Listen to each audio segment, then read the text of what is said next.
Assalamualaikum warahmatullahi wabarakatuh. Syukur alhamdulillah sama-sama kita panjatkan kehadirat Allah Subhanahu wa taala yang mana telah memberikan kita kesehatan, kesempatan sehingga kita dapat berkumpul bertatap muka pada sore hari ini.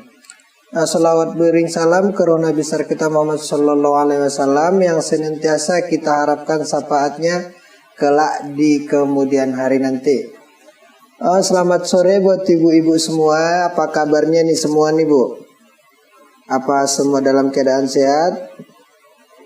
Alhamdulillah sehat walafiat semuanya Bu ya. Terima kasih nih buat ibu-ibu yang tadinya banyak kesibukan di rumah, udah bisa ditinggalin dulu kesibukannya gara-gara kita mau pertemuan kelompok di sini ya. Juga terima kasih nih buat ketua kelompoknya yang telah menyediakan kita tempat di sini. Jadi untuk sore hari ini kita akan membahas materi tentang eksploitasi anak. Nah, sebelumnya ibu-ibu bisa konsentrasi ke depan kan Bu, karena ini sangat penting nih Bu buat kita semua, terutama yang punya anak. Karena ini menyangkut kelangsungan hidup si anak. Jadi makanya ini sangat perlu khususnya buat ibu-ibu yang punya anak remaja nih. Konsentrasinya tolong ke depan dulu semua Bu ya. Konsentrasinya biar bisa nanti kita terapkan di rumah kita. Nah, pada sore hari ini kita akan membahas pengertian dan contoh eksploitasi terhadap anak. Sebelumnya udah bisa kita mulai kan Bu? Udah bisa konsentrasinya hadap ke depan semua? Ya. Nah, sebelumnya kita ucapkan bismillah dulu nih Bu buat berkah kita dalam pertemuan ini. Ya, bismillahirrahmanirrahim. Untuk ini kita mulai saja langsung. Sebelumnya ibu-ibu tahu nggak apa yang dimaksud dengan eksploitasi? Eksploitasi anak. Ya Bu, yang di depan bisa menjawab apa maksud dari eksploitasi? Apa yang ibu ketahui tentang eksploitasi ini? Ya, penelantaran, terus kekerasan. Ya, ini sudah termasuk eksploitasi nih Bu. Penelantaran terhadap anak, kekerasan terhadap anak, itu udah termasuk eksploitasi juga Bu. Jadi di sini ada nggak yang sudah mengeksploitasi anaknya?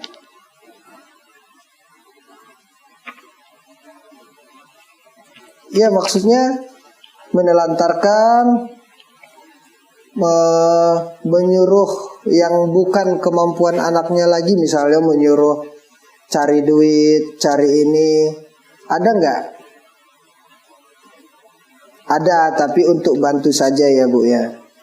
Nah, sebenarnya kalau dia dikatakan eksploitasi, kita menyuruh anak kita itu mencari uang untuk kehidupan kita, membantu kita lebih dari 3 jam untuk kerja. Itu sudah termasuk eksploitasi anak. Mungkin di sini banyak yang sudah eksploitasi anak, cuman karena memang kebutuhan, juga memang keinginan si anak ya Bu ya, bukan karena paksaan dari kita. Contohnya ibu siapa namanya yang depan ini kan punya anak tuh yang masih sekolah SMP. Nanti sepulang sekolah pasti bantu ibu ikut ke kebun, ke ladang, tapi itu dengan kemauannya sendiri. Berbeda kalau eksploitasi memang kita paksa, kita suruh untuk mencari uang, untuk memberi kehidupan kepada kita Bu.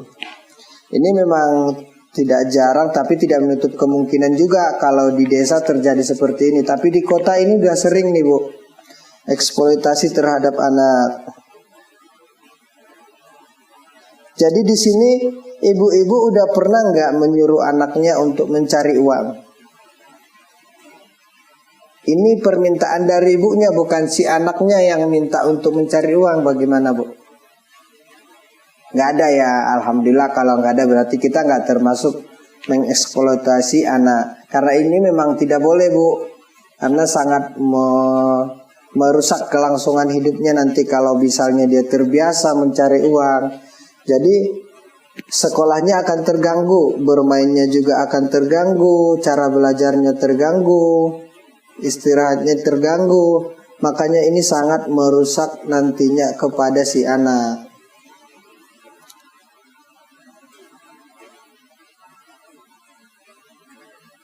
Jadi di sini kita akan melihat sebuah cerita, tapi cerita bergambar ya, Bu ya. Salah satu contoh eksploitasi anak. Sebentar ya, Bu. Atau ada yang bawa buku pintarnya? Kalau ada yang bawa buku pintar bisa dilihat di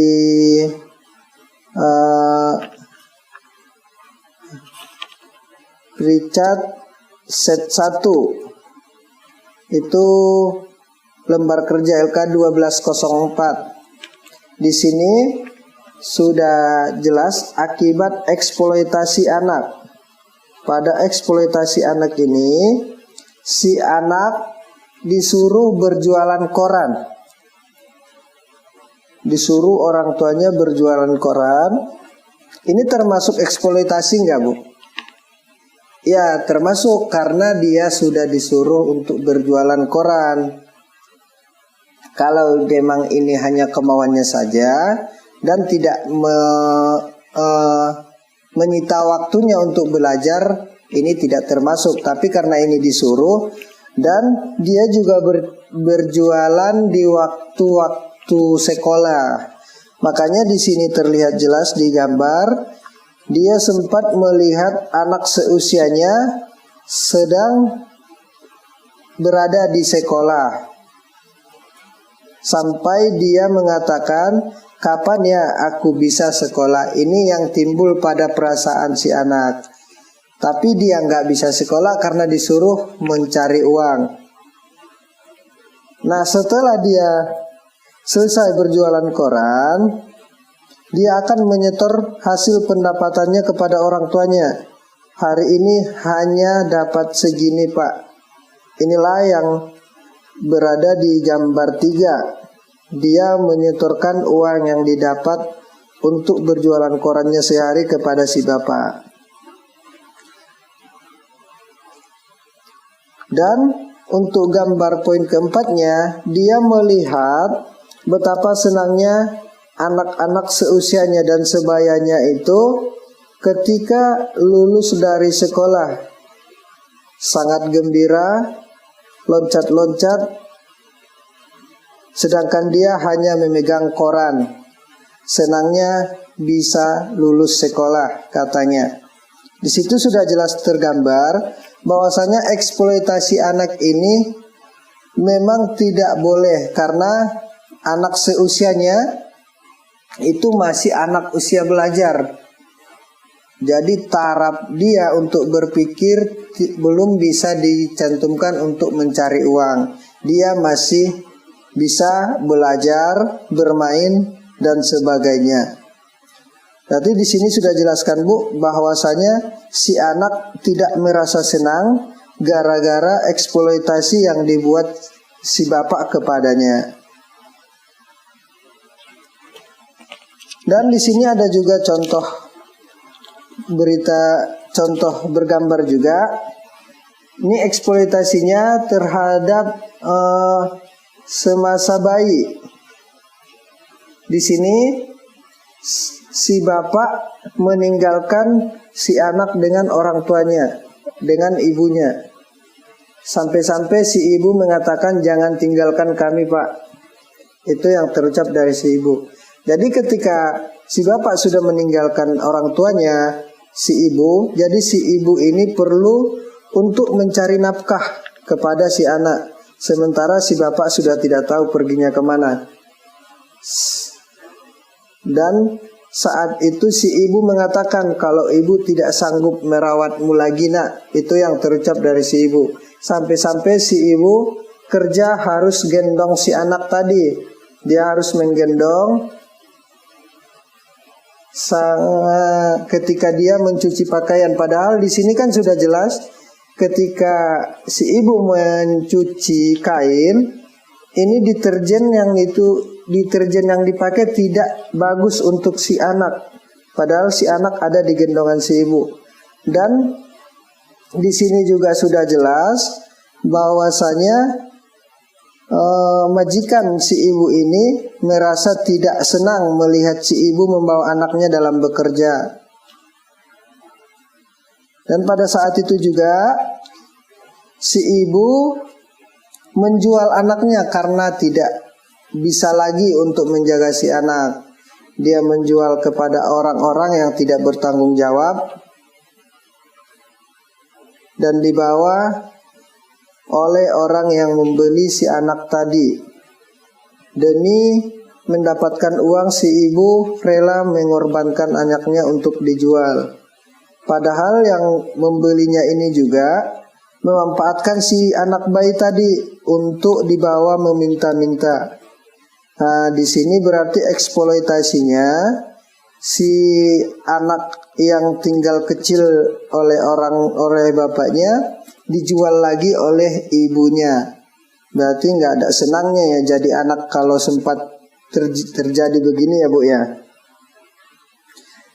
Nah, berarti sudah jelaskan Bu bahwasanya eksploitasi anak itu memang tidak pantas dilakukan kepada si anak, karena di situ ada kekerasan, ada disuruh secara paksa, atau kayak cerita terakhir tadi juga anak yang tidak tahu apa-apa dijual oleh ibunya gara-gara si bapak yang meninggalkan karena kehidupan yang dialami oleh mereka.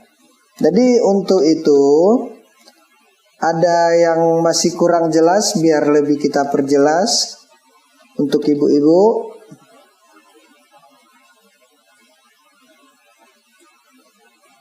Gak ada. Berarti jelas kalau untuk eksploitasi anak itu sangat-sangat tidak boleh dilakukan Bu, karena itu sangat mengganggu untuk kelangsungan hidup si anak. Atau sebelumnya ibu-ibu semua pernah melihat ada eksploitasi anak di lingkungan kita, walaupun bukan ibu yang melakukan atau siapa.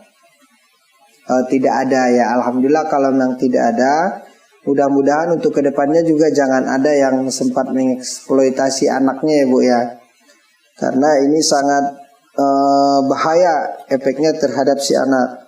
Karena ini juga kebiasaan di daerah perkotaan yang terjadi, tapi tidak menutup kemungkinan juga kalau kita di desa seperti ini. Lagi pula kalau kita bayangkan itu terjadi sama kita, itu sangat sakit banget ya Bu ya.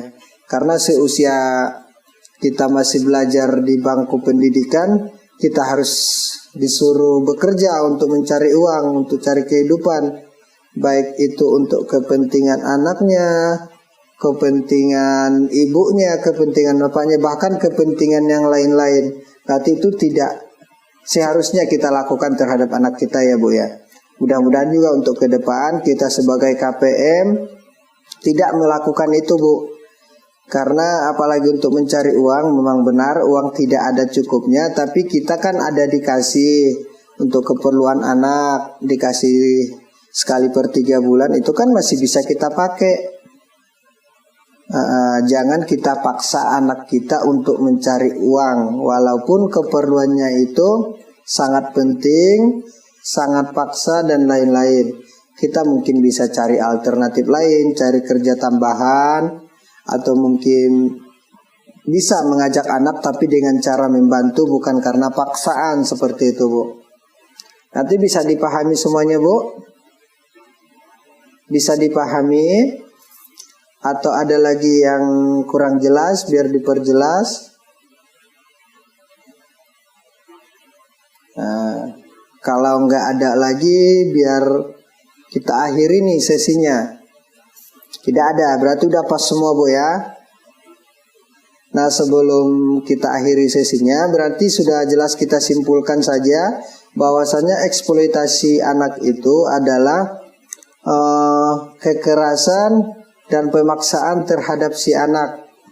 Jadi di situ kita tidak boleh untuk melakukannya karena itu sangat berpengaruh untuk kelangsungan hidup anak di usia belajar. Ya, sudah jelaskan Ibu semua? Nah, kalau memang gak ada lagi pertanyaan, kita tutup saja nih sesinya, Bu. Tapi untuk bulan depan, ini diharap buat ibu-ibu semuanya untuk hadir semua ya, Bu ya. Jangan ada lagi yang gak hadir. Ini masih ada yang gak hadir nih, ada 2 orang. Tapi untuk bulan depan, diharap kita bisa sama-sama hadir ya, Bu ya. Ya. Berarti sudah jelas semua, kita tutup nih Bu pertemuan kita. Nah, sebelum kita tutup, kita ucapkan alhamdulillah dulu karena sesinya sudah selesai. Alhamdulillahirabbil alamin.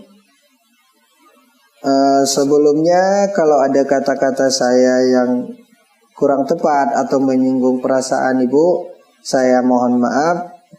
Dan kepada Allah saya minta ampun. Wabillahi taufiq wal hidayah. Assalamualaikum warahmatullahi wabarakatuh.